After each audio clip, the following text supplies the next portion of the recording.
नमस्कार। आइए अब आपकी हस्तरेखा के बाद देखते हैं आपकी कुंडली में ग्रहों की स्थितियां किस प्रकार से हैं, क्या दशा चल रही है, कौन सा ग्रह कहाँ बैठा है कुंडली में, उसके बारे में हम यहाँ आपसे चर्चा करेंगे। शुरुआत करते हैं लग्न से कि आपका लग्न है वृषभ लग्न।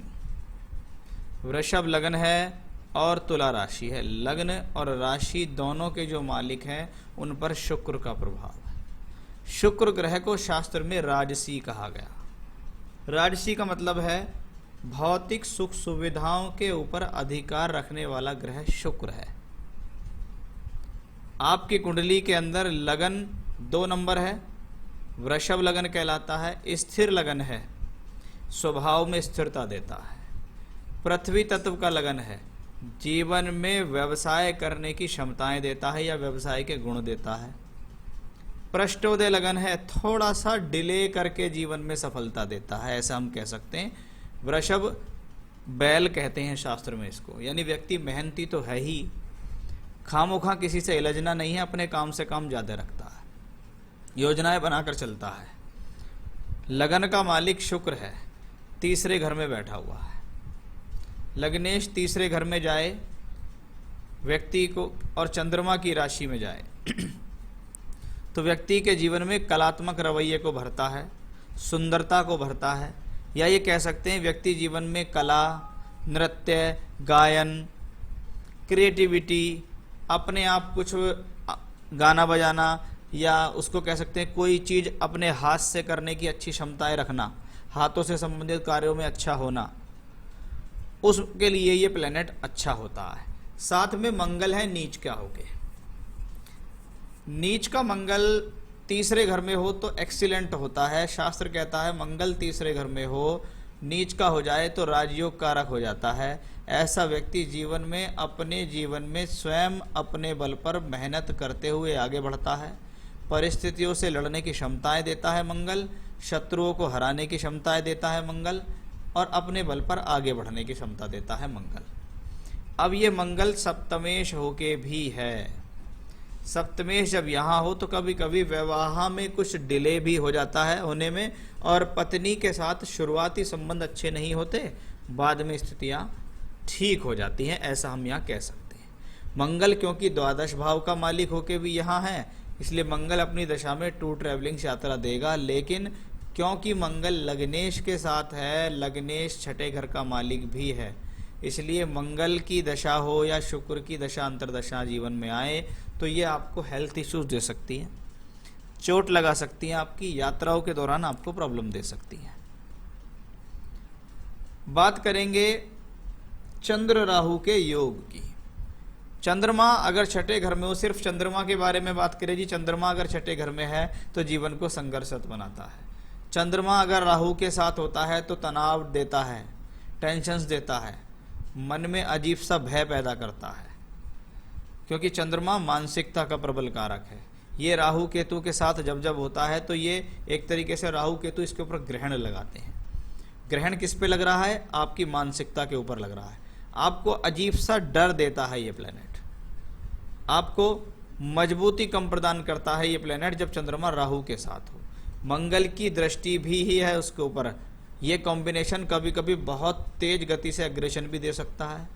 जब मंगल नीच का हो चंद्रमा की राशि में, चंद्रमा यहाँ हो, रक्त से संबंधित विकार दे सकता है, रक्त से संबंधित बीमारी, जिसमें खास तौर पे बीपी का अप्स एंड डाउन जाना भी इन्हीं कॉम्बिनेशन से देखा जाता है।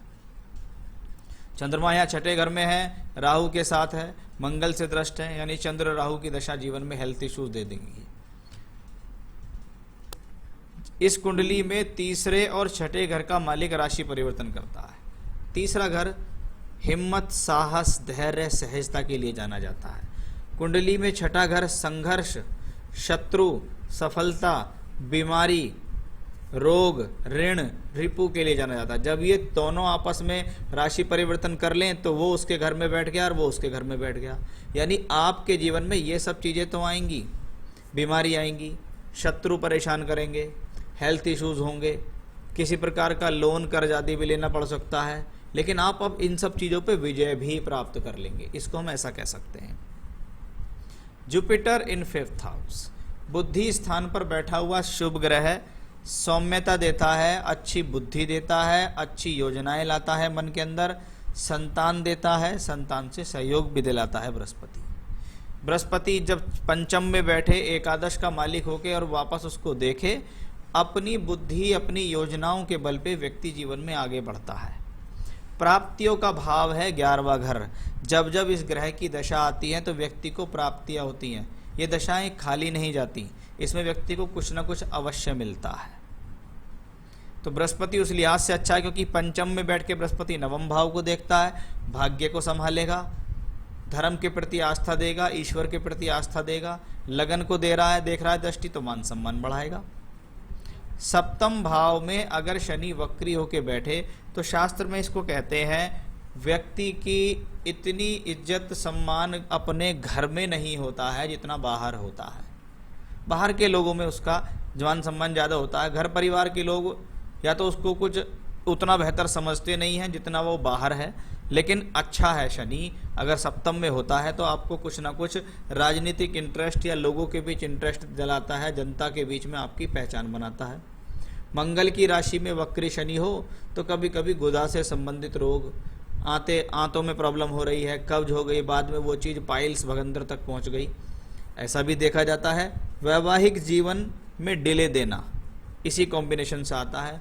दूसरे तौर पे देखें योग कारक शनि है, केंद्र त्रिकोण दोनों का मालिक शनि है, सप्तम में बैठा है, अपनी दशांतर दशा में पद प्राप्ति देने में सक्षम है, अपनी दशांतर दशा में कार्य क्षेत्र में तरक्की देने में सक्षम है। वक्री है, चेष्टा बली है, चेष्टा बली मन के अंदर विचारों को लाता है, उन विचारों से व्यक्ति जीवन में आगे बढ़ता है, भाग्य में भी उन्नति कराएगा, साथ ही साथ कार्य क्षेत्र में भी तरक्की देगा। लेकिन शनि की हमेशा से आदत है, ये वो प्लेनेट है जो मेहनत करा के सफलता देता है। केतु भी या मंगल के साइन में, इसलिए ये मंगल जैसे ही फल देगा जो भी मैंने आपको बताए हैं। मंगल या केतु की दशांतर दशा आती है जीवन में तो कोई ना कोई व्यर्थ की यात्रा, व्यर्थ के खर्च, बीमारियों पे खर्च या कोई छोटा मोटा स्थान परिवर्तन भी होता है। सूर्य बुध का योग शास्त्र में बुध आदित्य योग के नाम से जाना जाता है। बुध आदित्य योग इंटेलिजेंसी के लिए अच्छा। दूसरे घर का मालिक दूसरे घर में हो, व्यक्ति कुटुंबवादी है, परिवार को साथ लेके चलता है, कहीं ना कहीं अच्छे कुल में जन्म होता है ऐसा कहते हैं। द्वितीयश दूसरे घर में हो, धनदायक होता है, अपनी दशांतर दशा में धन अवश्य देगा। द्वितीयश दूसरे घर में बुध जैसा ग्रह हो, वाणी के बल पर अपने कार्य क्षेत्र में सफलता देने का योग है। सूर्य उसके साथ है, चतुर्थेश है, भूमि जमीन जायदाद का फायदा देगा, वहीं चतुर्थेश जनता का भी है, यानी लोगों के बीच उठ बैठ बनाकर आप सम्मान प्राप्त कर लेंगे। तो उस लिहाज से बुध अच्छा है। बुध की महादशा भी आपको चल रही है, काफी लंबे समय से बुध चल रहा है आपके जीवन में। बुध को मैं नवांश कुंडली में देख रहा हूं तो भी पंचमेश होके तीसरे घर में उच्च के सूर्य के साथ है। दशमांश में पंचमेश होके ये बुध 12वें घर में बैठा हुआ है, यानी थोड़ा प्रोफेशन के लिए मेहनत करनी पड़ रही है, लेकिन बुध की दशा आपके लिए देगी जरूर। अब बात आती है अगस्त 18 से मार्च 21 के बीच बुध में राहु की दशा थी। आपको इस दौरान लॉस हुआ या परेशानी हुई, जिसमें आपने कहा मेरे साथ काफ़ी बड़े धन की हानि हुई है, चोरी हुई है, कोई वापसी की उम्मीद है क्या? राहु बैठा है आपकी कुंडली में छठे घर में। मैंने 6th हाउस को बताया था, रोग ऋण रिपु, बीमारी, ऋण यानी कर्जा, रिपु यानी शत्रु। आपके चंद्रमा के साथ राहु है, आपको बुध राहु की दशा मिली, आपके खिलाफ षड्यंत्र हुआ, उस षड्यंत्र में आपको हानि हुई, आपके शत्रुओं ने आपको हानि पहुंचाई और आपको मानसिक तनाव हुआ। अब आ रही है आपको, ये तो राहु खत्म हो गई मार्च के महीने में, अब आ रही है आपको बुध में बृहस्पति। बुध में बृहस्पति एकादशेश और अष्टम का मालिक बृहस्पति पंचम में। कहते हैं जब पंचम भाव में ग्रह बैठा हुआ हो और उसकी दशा आए, सौम्य ग्रह होता है तो अच्छा है, ये आपको सद्बुद्धि देता है, लेकिन फिर भी जरूरत से ज़्यादा बुद्धि का प्रयोग हानिकारक होता है जब ग्रह पंचम में हो। अब ये बृहस्पति पंचमे में होके एकादश को देखता है, इसका मतलब बृहस्पति आपको सोर्स ऑफ इनकम बढ़ाएगा। मैंने आपको शुरू में भी बताया था कि बृहस्पति आपके लिए अच्छा है, ये बृहस्पति आपके पैसे को रिकवरी में दे सकता है। ये बृहस्पति आपकी हानि को रिकवर करने में सक्षम है, आपके व्यापार से भी, और आपका जिन लोगों ने पैसा लिया है या प्रॉब्लम दी है उनके ऊपर आप अगर किसी प्रकार का कोर्ट केस मुकदमा आदि करते हैं तो वहां से रिकवरी मिलेगी और आपको उसमें विजय मिलेगी। तो उस लिहाज से बृहस्पति अच्छा है। दशमांश कुंडली में भी 11वें और दूसरे घर का मालिक होकर बृहस्पति केंद्र में है, इसलिए बुध में बृहस्पति जून 23 तक चलेगी। आपके लिए प्रोफेशनली ये दशा अच्छी है, लाभ के लिए ये दशा अच्छी है। उसके तुरंत बाद आएगी आपको जून 23 से फरवरी 26 तक बुध में शनि।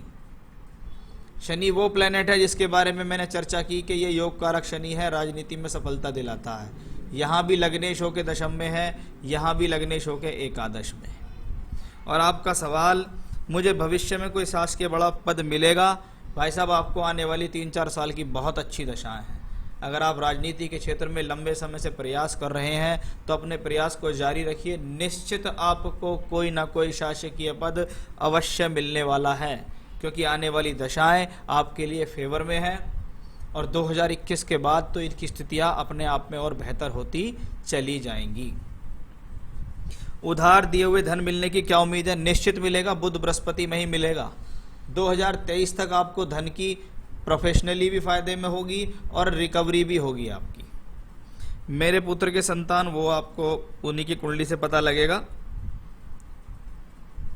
स्वास्थ्य कैसा रहेगा? मुझे पेट की दिक्कत है, कब तक सुधार होगा? ये वही है जिसके बारे में बात कर रहा था कि वृश्चिक का शनि है।